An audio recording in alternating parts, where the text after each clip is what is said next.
આપણે આજે નાના મોટી વસ્તુની સમજ મેળવવાની છે કે આ વસ્તુ કરતા આ વસ્તુ કેવી છે, નાની છે કે મોટી છે, આ વસ્તુ એવું સમજવાનું છે તમારે આજે. મેં પહેલા તમને સમજાયું ને એ રીતે તમે જુઓ. આપણી પાસે આ ઘણી બધી રીંગો છે, બરાબર છે ને? હવે જુઓ તમે, આ રીંગ કેવી છે? મોટી. અને આ રીંગ કેવી છે? નાની. આના કરતા આ રીંગ કેવી કહેવાય? નાની. અને આના કરતા આ રીંગ મોટી. એવી જ રીતે આ રીંગ કેવી છે? નાની. અને આ રીંગ કેવી છે? આના કરતા મોટી. એની કરતા પણ આ રીંગ આની કરતા કેવી છે?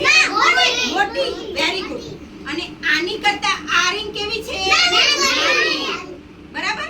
એવી જ રીતે આ બંને રીંગો લઈએ. આ રીંગ કેવી છે? કેવી છે? અને આ રીંગ કેવી છે? એટલે આના કરતા આ રીંગ કેવી છે? બરાબર. પછી આપણી પાસે બે બોટલ છે, બરાબર છે? આ બોટલમાં આ બોટલ કેવી છે? આ બોટલ.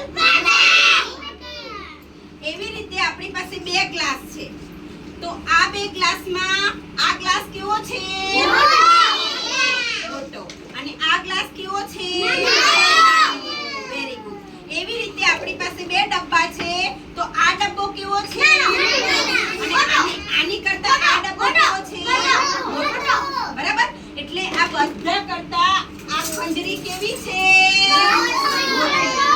એટલે આ મોટી વસ્તુ, આ મોટી વસ્તુ, આ મોટી વસ્તુ, આ નાની વસ્તુ, આ મોટી વસ્તુ, આ નાની વસ્તુ, આ મોટી વસ્તુ, આ મોટી વસ્તુ. આ રીતે નાની મોટી વસ્તુનો ડિફરન્સ આવે છે. આ બધી વસ્તુ નાની છે, આ બધી વસ્તુ મોટી છે.